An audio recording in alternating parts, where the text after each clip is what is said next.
Yeah, name's Jamie Culver. I live in Port Stephens, New South Wales. I'm a social worker for the youth health team in Newcastle, which is a health team looking at working with young people who are homeless or at risk of homelessness.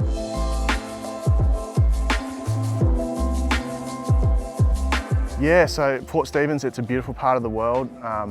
It's a unique fishery. It's really a fishing mecca. It's from the mangroves and the upper estuaries all the way to the continental shelf. There's something for everyone. It's got 16 islands, like both in the estuary and offshore. And it's probably rightfully called the Port of Gold for its game fishery. We've got a unique part of the continental shelf here in Port Stephens, and I think anyone that's fished for marlin would probably be aware of the car park. Anyone that's fished in Australia, I think. And it's a unique part of the continental shelf where the water eddies up and the bait holds up. And when that happens, and in summer, the marlin aren't far behind.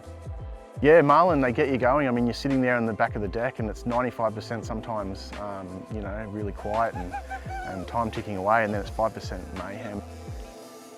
And you know, I always thought a blue marlin would be blue, but when they come in red hot, they're just dark black and they're just, you know, they're really angry and they just hit these lures and you can't even get words out of your mouth before all of a sudden this fish is overtaking your boat, and it's just chaos. And I don't know, it's just something about that just, when it's on, it's just unreal. Yeah, we had a good friend Tom. He flies helicopters out of Newcastle with his company Aero Logistics, and it all came together with weather. The weather window came, and we had the captain on my six and came in pretty close. I didn't know helicopters could get down that low, to be honest. We pulled out near the Sisters there. It's a known reef, and had a quick stick bait looking for a kingfish or two. Probably a bit early, but never know the luck. So yeah, we covered the coastline. We probably did a round trip of near probably 100 k's, and we pulled back into Trusty Broughton Island, and of course she turned it on for us, and we managed to get the one fish. Well, Regan got the one fish. We'll give him the credit. But it was great just to get a fish in the boat and to show you guys, you know, Port Stephens and the beautiful fish that are here. The snapper tend to like a slow wafting soft plastic drifting down, and there's not a lot to it really with snapper. It's really just the plastic floating down to the sea floor, and the fish will see it and come up and grab it. I think once you get to the sea floor, it's kind of over. You're either going to get the fish that you don't want, or you're going to get snagged. So it's just all about the drifting down with soft plastics. Yesterday we run a fairly light jig head, so we'll fish in over waters from anywhere from 8 metres of depth out to kind of 40, and you just have to adjust perhaps from a 1.6 up to a 3.8. Yeah, so it was a really slippery slope buying a Stabie. I first of all was set on the 2100, walked around the 2250 walk around, and it was the sports cab that was there. And I remember talking to the guys there at Stabie, and they said if you like the look of the forward raking windscreen, then you're going to get a lot more benefit from it. There's 33% more cabin room, and when I started to walk around it, I thought I actually quite liked the forward raking screen. It's not for everyone, definitely get that feedback a lot, but for me it's everything, and it's a really heavy boat. It's 1.8 tonne dry hull weight, so in regards to plate boats, it's getting right up there with some of the glass boats. So, and just in comparing it to other Stabies, it's almost the weight of two 2100 Supercabs, but there's a lot of boat in the 2250. And I think that really helps with its ride. It's really hard to describe. I think you have to be in a Stabie to really understand what they ride like. They kind of suck to the water, and in a following sea, you don't get the roll or the pitch. The pontoons seem to ride itself.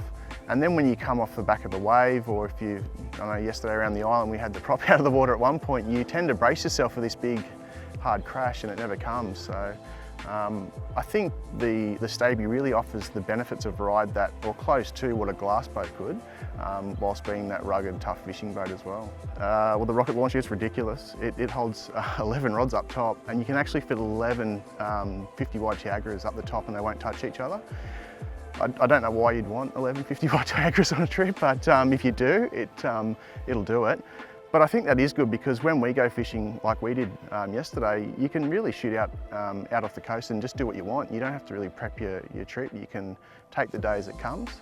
So you might be out fishing for snapper, stick baiting for kings, deep dropping for cod, and then trolling home for whatever. And you don't have to compromise on your trip. And when you're fishing Port Stephens, you want to have a lot of gear with you.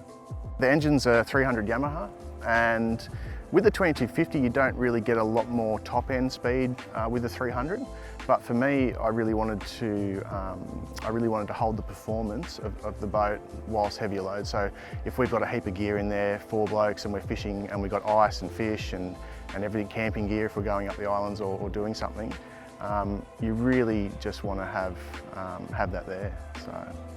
So for me, I've gone with the Simrad Evo 316. I do like having 2 screens, but the 116 really fits out that dash on the Staby really well.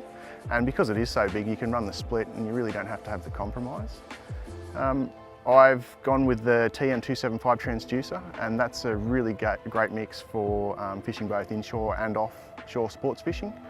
And I've paired it with the S5100 sonar module, which I think is a real must these days for game fishermen.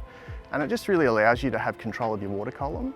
So, you know, you can fish a low and a high chirp, and if you didn't have the S51, if you changed your range, you would obviously lose that on both. So this allows you to, say, for instance, at the car park, run a low chirp and keep your eye on the bigger picture of what's happening, you know, the bait and the fish on it. And then when you move towards the high chirp, you can change the range and just focus if you're raising a marlin. So if you've got a fish under the boat in that 60 metres of water, you can see that quite clearly, and then keep an eye on the bigger picture down low. Safety and confidence has always been a big thing for me, hence the Staby. And that's really what some of the Simrad gear's offered me as well. So the radar's fantastic. I think we all have a story of a close call, or like me, hitting certain marker buoys at night coming out of the estuary. And I think it just gives you those extra set of eyes. So for safety, it's a big thing, but also it's really a must when you're fishing offshore, and it's such a big ocean out there. If you can really narrow down, say, find birds working over souries, you can find you know, other boats or working an area, you can really hone in on the fishing. And if it can cut down on fuel, time, and get you a better fishing result, then it's just a must-have.